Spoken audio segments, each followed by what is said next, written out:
Je vais essayer de faire court. Désolé pour la longueur et mon pauvre vocabulaire. Je suis une femme de 35 ans et je suis avec mon copain, un homme de 40 ans, depuis presque un an. Peu après avoir commencé à sortir ensemble, je savais que je voulais passer le reste de ma vie avec lui. Normalement, je suis plutôt conservatrice quand il s'agit de prendre des décisions comme celle-là, tomber amoureuse rapidement sans logique. Mais nous étions parfaitement alignés et nos différences se complétaient. Après 5 mois de relation, il a emménagé chez moi lorsque son bail a pris fin, j'ai continué à payer le loyer comme d'habitude et il s'occupait des courses et des sorties, peut-être 3 à 4 fois par semaine. Peu après, nous avons discuté de déménager dans un autre état une fois ses études terminées, afin qu'il puisse poursuivre ses objectifs professionnels. Je voulais le soutenir, alors j'ai fait un acte de foi. Tout était parfait. J'étais tellement amoureuse de lui. Mes amis l'adoraient et tout le monde soutenait notre relation.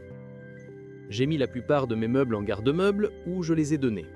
Il a dit que nous aurions de nouveaux meubles pour notre nouvelle maison pour que cela nous appartienne. J'ai également donné une bonne partie de mes vêtements. Une semaine avant le déménagement, il a eu un problème avec sa carte de crédit internationale et elle a été annulée, donc il a commencé à utiliser la mienne. Je ne suspectais rien. Puis nous avons déménagé dans la nouvelle ville qui est assez chère. C'est là que les choses ont commencé à se désintégrer. Nous étions censés avoir un appartement entièrement meublé pour 2 à 3 mois jusqu'à ce que nous trouvions notre propre endroit. Mais il a continué à retarder le déménagement en raison de divers problèmes et nous avons fini par rester dans des hôtels pendant 2 semaines. J'étais épuisé de vivre à l'hôtel tout en travaillant à temps plein. J'ai finalement suggéré d'utiliser ma carte de crédit pour louer l'appartement, ce qui a coûté presque 20 000 $. Il a continué à reporter la date à laquelle il me rembourserait. Je lui ai demandé un relevé bancaire, mais je lui ai encore donné le bénéfice du doute, pensant qu'il traversait juste un petit problème. Puis j'ai demandé ses déclarations de revenus, puisqu'il m'avait dit qu'il ne pouvait pas me montrer son compte. Mais il ne m'a montré aucune preuve. Nous avons dépensé plus de 30 000 $ de mon compte à ce moment-là. Je suis devenu agité parce que le paiement de ma carte de crédit était dû. J'étais bouleversé car je n'aime vraiment pas vivre dans l'incertitude et je ne savais pas ce qui arrivait à ma vie. Après des jours de disputes et de querelles, j'ai fini par parler à un membre de sa famille. Ils ont confirmé qu'il n'avait pas d'argent et que sa famille le soutenait financièrement tout le temps qu'il était dans ce pays. À ce moment-là, toute la colère et le désespoir ont disparu. J'avais de la clarté. Ce n'était pas à propos d'argent coincé dans un compte ou d'une mauvaise planification. Il avait menti sur tout ce qui concernait sa carrière, son succès et sa situation financière. Il n'a jamais eu de vrai travail, sauf pendant quelques années dans la vingtaine. Je me suis rendu compte que je fréquentais la personne qu'il voulait être, pas qui il était vraiment. J'étais amoureuse d'une illusion, un homme insécure vivant dans une illusion. J'étais anéanti. La vie que nous avions prévue ensemble avait disparu. Je lui ai dit que s'il avait été honnête avant de déraciner ma vie, nous aurions pu avoir une conversation très différente. J'aurais peut-être été disposé à discuter des choses et à réparer la relation et à lui construire une carrière s'il avait été sincère avant que ses mensonges n'aillent trop loin. Nous avons eu de longues conversations sur sa façon de se sentir insécure, ses regrets, comment il a commencé à mentir, où sa vie a mal tourné. Il dit qu'il veut changer et devenir une meilleure personne, d'abord pour lui-même. Il croit qu'après un an, il peut revenir et nous pourrons essayer à nouveau. Je ne sais pas comment aller de l'avant, étant donné les circonstances. Je l'aimais beaucoup et je crois vraiment qu'il m'aime aussi. Est-ce que je me fais des illusions en croyant qu'il peut vraiment changer ? Pour commencer, je n'ai jamais eu beaucoup de problèmes avec la grand-mère de mon mari pendant que nous sortions ensemble et les 2 premières années de notre mariage. Cela jusqu'à ce que nous achetions une maison à l'oncle de mon mari et que nous emménagions immédiatement car nous attendions notre deuxième enfant et la maison que nous louions n'allait pas être assez grande pour notre famille. Cette maison partage une longue allée avec la grand-mère de mon mari. J'ai le gros pressentiment que c'est pour cela que la tante et l'oncle de mon mari voulaient partir aussi vite qu'ils l'ont fait. Depuis que nous avons emménagé, nous avons eu des problèmes avec la grand-mère. Nous lui avons dit de nombreuses fois de s'il vous plaît appeler avant de se présenter à notre maison. Nous aimons notre vie privée et nos enfants font parfois la sieste quand elles décident de se montrer. Je garde presque toujours la porte fermée à clé puisque nous vivons à la campagne et que je suis une mère au foyer qui est souvent seule. Elle se laissera entrer si j'oublie de verrouiller après être sortie pour quelque chose, ou elle frappera à la porte si elle est verrouillée et que je ne réponds pas. Ensuite, si j'ouvre la porte, je suis accueilli par « Tu essaies de m'enfermer dehors » et d'autres commentaires. Elle en est même venue à jeter un coup d'œil par nos fenêtres et à marcher autour de notre maison pour essayer de regarder à l'intérieur. Elle se montre aussi parfois à 20 h quand je mène nos enfants au lit. À chaque fois qu'elle vient, elle souligne toujours les défauts de ma maison, du nettoyage, des projets à faire soi-même, etc. Elle s'est fâchée contre moi parce que j'ai peint des chaises que j'ai achetées d'une couleur qu'elle n'aimait pas et j'ai aussi teint notre table de cuisine, ce qui a d'ailleurs donné de superbes résultats et elle a piqué une crise. J'ai un enfant de 25 mois qui touche à tout et un enfant de 5 mois. Ma maison n'est pas toujours parfaite et elle pense qu'elle doit l'être. Sa maison est un désordre, mais à chaque fois qu'elle vient, elle passe toujours au peigne fin la mienne. Un jour, elle est arrivée au hasard et j'ai simplement dit « Veuillez excuser le désordre de la maison ». Et elle a répondu « Un peu » de manière très impolie et s'est moquée d'elle-même. Elle fait aussi des commentaires désagréables comme dire « Quoi, tu as faim? Maman ne t'a pas nourri, n'est-ce pas ?» quand ma fille montre le bocal à biscuits. Elle est extrêmement impolie, autoritaire, contrôlante et même hypocrite. Elle jacasse constamment sur les gens dans leur dos aux autres, et j'ai l'impression de devoir marcher sur du verre autour d'elle. Elle organise souvent des fêtes de pitié si elle n'obtient pas ce qu'elle veut. Elle faisait manger à ma fille des morceaux d'un sandwich dans lequel la grand-mère avait déjà mordu partout, et j'ai dit « Non, nous n'allons pas faire ça », et j'ai mis ma fille par terre.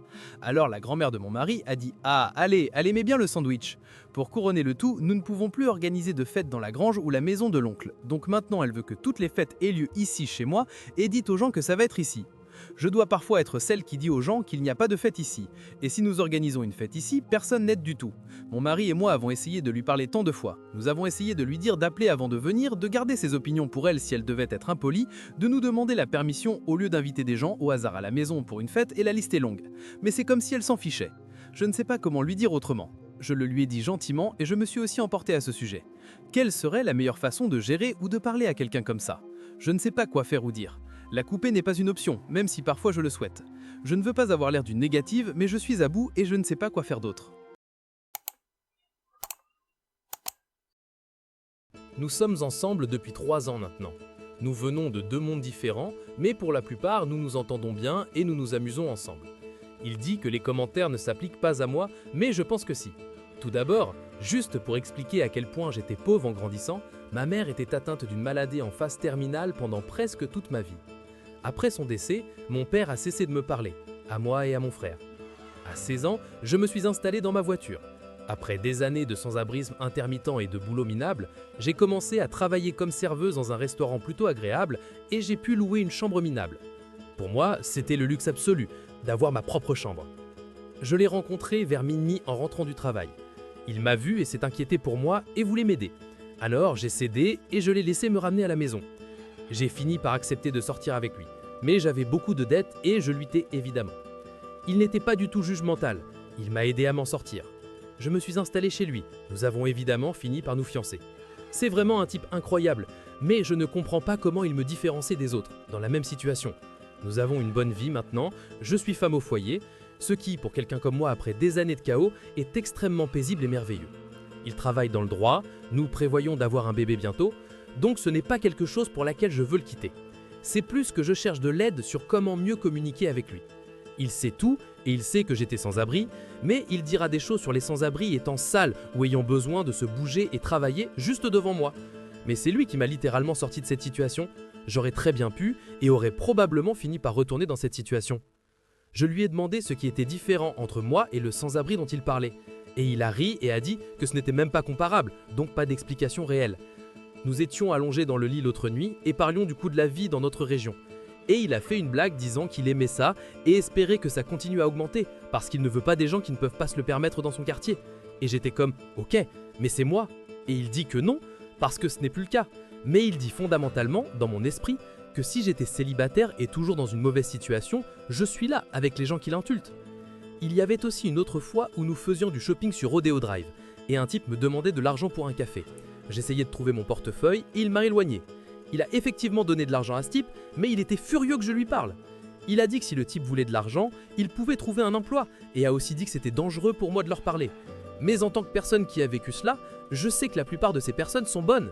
Je comprends l'utilisation de la prudence, mais sincèrement, la plupart sont bons. Il m'a littéralement laissé entrer dans sa voiture le premier nuit où nous nous sommes rencontrés. Il pensait que j'étais sans abri et n'avait pas peur de moi. Il dit que je pense beaucoup trop et que cela n'a rien à voir avec moi, mais je ne peux pas m'empêcher de penser « Qu'est-ce que tu pensais vraiment de moi lorsque nous nous sommes rencontrés ?» Alors, mon petit ami et moi sommes ensemble depuis environ 1 an maintenant. Nous sommes très proches de la famille de l'autre. C'est un gars incroyable et je l'aime vraiment, et c'est ce qui rend cela si difficile. Dans notre relation, parfois il se met en colère et dira des choses comme « va te faire foutre » et juste super impoli. C'est comme quand il est en colère, il oublie que je suis sa petite amie et me traite comme une étrangère. Et cela a honnêtement commencé à me faire peur. Je sais qu'il ne me frapperait jamais, mais j'ai toujours peur quand les gens élèvent la voix. Il y a eu une fois où j'ai essayé de le réconforter en prenant son bras et il m'a arraché de lui. Après que cela se soit produit, il est allé dans sa voiture et pleurait. Il dit qu'il ne sait pas pourquoi il est comme ça et il déteste ça et il veut changer. Donc, lors de la deuxième dispute la plus récente que nous avons eue, je lui ai dit après que je veux qu'il travaille sur la colère parce que je sens que je ne peux pas lui parler des problèmes. J'ai proposé des podcasts, des livres, une thérapie, mais il prétend qu'il n'a pas le temps pour ça donc il ne peut pas. Et je lui ai juste dit de trouver quelque chose qui fonctionne. La dispute la plus récente, cependant, a été notre pire jusqu'à présent. Je suis allé sur son campus et suis allé dans sa chambre pour le surprendre et installer des décorations. 2 de ses amis étaient avec moi. Nous avions prévu à l'origine de nous rencontrer dans un café, mais c'était à 5 minutes à pied de sa chambre, donc j'ai supposé que ce serait bien. Dès qu'il m'a envoyé un texto pour me dire qu'il était sorti, je lui ai dit de venir à sa chambre. Puis, il a commencé à exploser sur moi par texto. « Pourquoi es-tu comme ça ? Va te faire foutre !»« Ok, je vais juste à ta voiture. » J'étais super bouleversé à ce moment-là, et 2 de ses amis ont vu cela et étaient en état de choc total. L'un d'eux a vu ses textos. Une fois qu'il est arrivé à la chambre et s'est rendu compte que ses amis étaient là et que tout était décoré, il n'a pas dit merci. Il a parlé à ses amis de sa journée, puis m'a fait un câlin de côté. Alors, j'ai demandé à ses amis de partir 1 minute, et nous avons eu l'une des pires disputes que nous ayons jamais eues. Ça s'est terminé en gros par moi disant « Si tu me cries dessus comme ça encore, je ne pense pas pouvoir rester avec toi. » C'était terrible. Mon voyage entier là-bas m'a semblé gâché. Je ne veux pas rompre avec lui, mais nous en arrivons à un point où il m'envoie ces trucs par texto pendant que je suis avec mes amis. Et j'ai commencé à avoir des migraines à cause du stress que je subis. J'ai juste peur que quand le moment viendra, je n'aurai pas la force de mettre fin à tout ça. Alors, comment faire pour garder la force de rompre ? Je sais que quand cela arrivera, encore il le fera et puis s'excusera et dira qu'il ne veut pas me perdre et tout. J'ai peur que je ne puisse pas rompre avec lui. Mon épouse de 35 ans me demande pourquoi je n'ai pas mieux réussi dans la vie. D'accord, les gars, je suis marié depuis 5 ans maintenant. Globalement, tout s'est bien passé, surtout que ma femme est belle, drôle et géniale. Je suis un plombier qualifié, je gagne pas mal d'argent et j'épargne raisonnablement. Ma femme travaille dans le secteur du détail. Mon travail n'a jamais été un problème et n'a jamais été mentionné négativement jusqu'à très récemment lorsqu'elle a rencontré son meilleur ami de lycée et d'université il n'y a pas si longtemps. Pour donner du contexte, ma femme est, et elle le confirmera, très attirante et je suis assez privilégié. Je connaissais déjà son amie et elle était très populaire quand elles étaient plus jeunes. Il a toujours été une blague qu'elle ne m'aurait pas parlé si on s'était rencontrés à l'école, car j'étais plus du genre gars normal, suppose. Ces choses sont pertinentes. L'ami de ma femme a épousé un homme qui possède maintenant une société d'ingénierie ou une entreprise et il est manifestement très fortuné, du même âge que moi. L'ami ne travaille pas, reste à la maison, va à la plage, etc. pendant la journée et son mari a une belle voiture, un bateau de wakeboard, une propriété d'investissement et d'autres luxes. Ma femme a rencontré son ami il y a environ 3 à 4 semaines, pour la première fois en quelques années, et dès que ma femme est revenue, elle n'arrêtait pas de dire que son ami réussissait si bien, comme elle est chanceuse de ne pas avoir à travailler, etc. C'est tout jusqu'à environ 1 semaine plus tard, quand elles se sont revues pour boire un verre. Et je suis allé chercher ma femme qui était un peu ivre. Dans la voiture, elle m'a demandé « As-tu étudié à l'école ? Pourquoi n'as-tu jamais commencé une entreprise ?»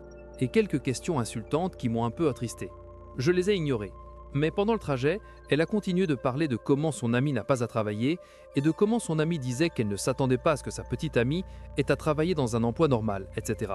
Eh bien, cette semaine passée, ma femme a continué à insister et à poser des questions sur pourquoi je ne suis pas plus haut placé dans mon travail, si je ne fais pas d'efforts au travail, si je me contente de ma carrière, etc. Elle m'a avoué qu'elle souhaitait ne pas avoir à travailler et que ce n'était pas son rêve de travailler tous les jours. Je me sens vraiment mal vis-à-vis de moi-même. Et j'ai regardé en ligne des emplois mieux payés pour curiosité. Il n'y a pas beaucoup de choses pour lesquelles je pourrais même partiellement qualifier. Je lui ai dit que j'étais désolé et que je faisais de mon mieux. Et elle a un peu été rabat-joie à ce sujet. Que fais-je maintenant ? Comment lui dire qu'il n'est pas possible qu'elle soit une femme au foyer ?